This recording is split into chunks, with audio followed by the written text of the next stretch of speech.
There's no denying the 357 Magnum Lever Action Rifle is a fan favorite. It's versatile, fun to shoot, and packs a punch whether you're on the range or out in the woods, but let's be real, not all lever guns are created equal. Some look the part but fall short where it counts: reliability, accuracy, and smooth cycling. So today, we're counting down the top 5 worst 357 Magnum Lever Action Rifles you need to see.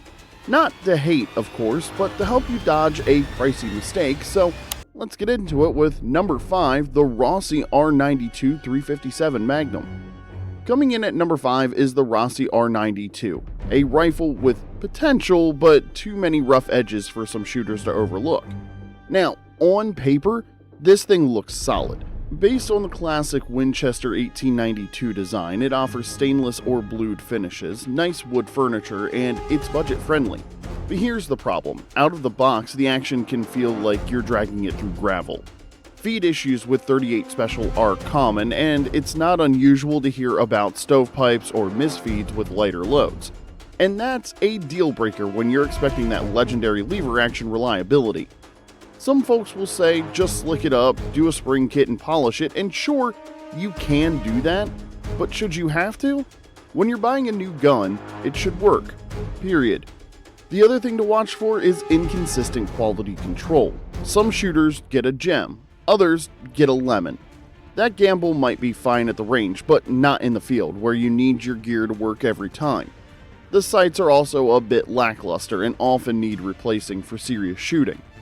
That said, for tinkerers or budget hunters who don't mind a DIY project, the R92 can be turned into something respectable. It's light, fast handling, and has a nice cowboy aesthetic that's fun to shoot, but if you're looking for a smooth shooter out of the box, this one might leave you frustrated. Number 4, Henry Big Boy Classic. Number 4 goes to the Henry Big Boy Classic in 357 Magnum. It's a beautiful rifle that feels like it was made to win a beauty pageant, but not necessarily a shootout. Let's get this out of the way. Henry builds gorgeous rifles. The polished brass receiver gleams like jewelry, the American walnut stock is buttery smooth, and the fit and finish are top-notch. And yes, it's American made with that unmistakable old-school cowboy charm that turns heads at the range or hanging above the mantle. But here's the rub.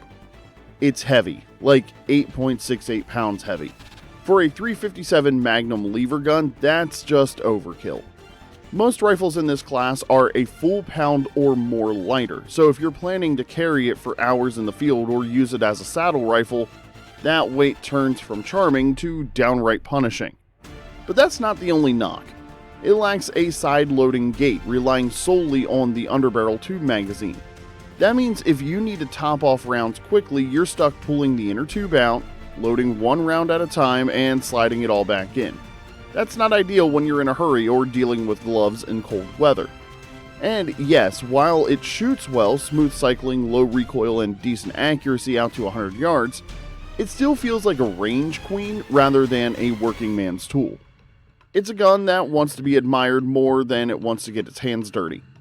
To be clear, if your goal is to own a display-worthy piece of Americana, this rifle delivers in spades. But if you're after a lightweight, fast-handling, and easy-to-load hunting rifle, the Big Boy Classic may leave you wishing it had less brass and more practicality.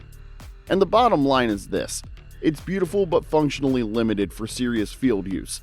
You're paying for looks and carrying that weight in every sense of the word. Number 3, the Uberti 1873. Taking the third spot is the Uberti 1873, a rifle that gets the looks and history right but stumbles in real-world performance. Let's start with the good. Uberti is known for making stunning Old West replicas, and the 1873 lever action is no exception. From the case-hardened receiver to the polished walnut stock, it nails the cowboy aesthetic. It's a head-turner, no doubt. It's perfect for collectors or cowboy action shooters. But once you get beyond the looks, the flaws start to show. First up, the screws are notoriously soft. It's a common complaint. Try to clean or disassemble the rifle, and one wrong move with a screwdriver can strip the screws instantly. Many shooters swap them out right away, and then there's the 38 special feeding issue. While it's chambered for both 357 and 38, it often struggles to feed lighter 38 rounds smoothly. That's a big letdown for a gun that's supposed to be versatile. The internals also use softer metal, which leads to faster wear, especially if you're cycling it hard or using it often in competitions. It's not uncommon to need parts replaced or tuned far sooner than expected. Sure, it can become a great shooter with upgrades, and many competition shooters do just that. Polish it, add aftermarket parts, and send it off to a gunsmith, but at this price point you shouldn't have to do that. A rifle that costs this much should be ready to perform out of the box. And that's the biggest issue. You're paying premium money for an experience that feels unfinished.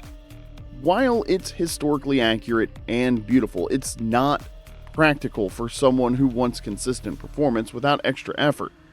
In the end, the Uberti 1873 is aesthetic perfection, but functionally, it's a mixed bag. It's more of a display piece or enthusiast project than a grab-and-go hunting or range rifle. For those who care more about reliability than cowboy flair, this one just doesn't make the cut. Number 2, the Marlin 1894C Remlin era. Number 2 on the list goes to a rifle that broke a lot of hearts, the Marlin 1894C 357 Magnum from the early Remington era, aka the dreaded Remlins. Let's rewind a little bit. When Remington acquired Marlin in 2007, a lot of loyal fans were hopeful. After all, Marlin was a legend in the lever action world, known for smooth actions, solid reliability, and beautiful craftsmanship. But then came the disappointment. Once Remington moved production and started cranking out rifles, quality control took a nosedive. What was once a rifle you could buy with confidence became a gamble. Some rifles were decent, but others had serious flaws. We're talking crooked barrels, misaligned sights, poorly fitted wood, and rough machining. But the most unforgettable issue was the feeding failures right out of the box. For a lever action rifle where rapid cycling and dependable function are the whole point, this was a deal breaker. You'd pull the lever and the round would either hang up, double feed, or fail to chamber. And when you're relying on your rifle in the field, that kind of unreliability just doesn't cut it. To be fair, there were ways to fix some of these problems. DIY polishing jobs, spring kits, or gunsmith tuning, but again, you shouldn't need to rebuild a new gun just to get it working right. The problem was inconsistency. Some Remlins turned out fine. Others were nightmares, and unless you knew exactly what you were looking for, you wouldn't know which one you were getting until it was too late. Now, credit where credit's due. Ruger has since revived the Marlin brand and massively improved quality. Today's 1894Cs are built with care, precision, and pride, and they're getting rave reviews. But that doesn't erase the legacy of those rough years under Remington. So if you see a used Marlin 1894C and 357 Magnum, check the serial number carefully. Anything made between 2007 and around 2019 could be one of the problem rifles. Look for signs of rough machining, inspect the feeding action, and make sure everything lines up the way it should. The Marlin name deserves better, and thankfully it's getting that now, but those older Remlins, they still show up on gun shop racks and online listings, and if you're not careful, you might end up with a beautiful looking lemon.